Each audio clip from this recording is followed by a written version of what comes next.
Carl, so you were undrafted out of San Diego State. San Diego State, the great Don Coryell. Yeah. Isn't that so? You played for Don Coryell there. I did, man. And then you're drafted. You're not drafted in the NFL. Yeah. You're signed as an undrafted free agent by Al Davis. Yes. The connection was really one of our coaches actually wound up going to the Raiders and coaching for the Raiders, and of course John Madden had a connection to San Diego State.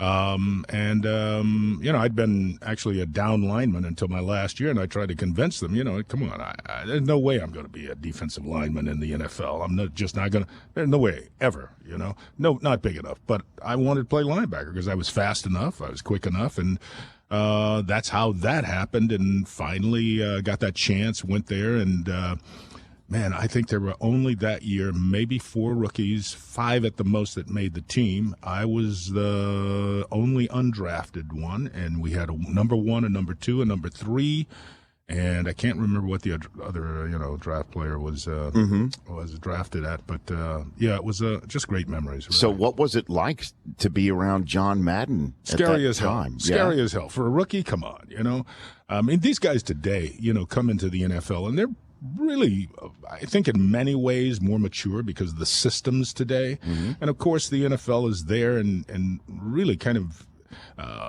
marshaling what the future is going to be for them when they come into the NFL, So young guys today, I think, are far more prepared in some ways. They're still young. Sure. But they're prepared at least for the next step, coming out of college back then, man. And also as an undrafted player, I mean, sure. That's like being thrown to the wolves. You really got to have your stuff together. And, I was just very fortunate that I was a good enough athlete. I worked out with a lot of really great players who went on into the NFL. And then also into the Pro Football Hall of Fame. I mean, there were tons of guys around there at the time. I mean, Willie Brown was probably absolutely. on this team, the Stork, right? I mean, I played with Willie. I played with Gene Upshaw. I played with Art Shell, Blanda, Bolitnikoff, the Snake.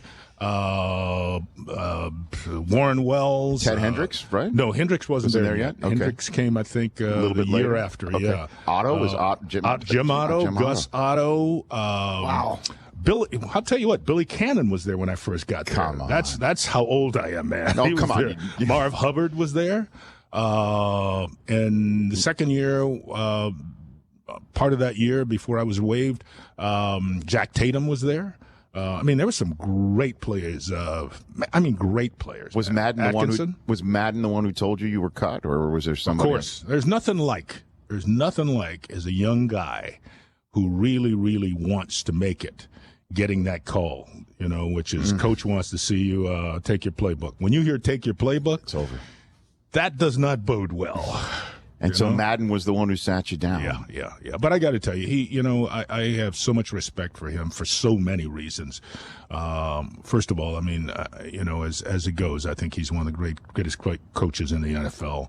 And coaching with the Raiders and coaching for Al Davis, I mean, you got to be one hell of a man to stand up to Al Davis.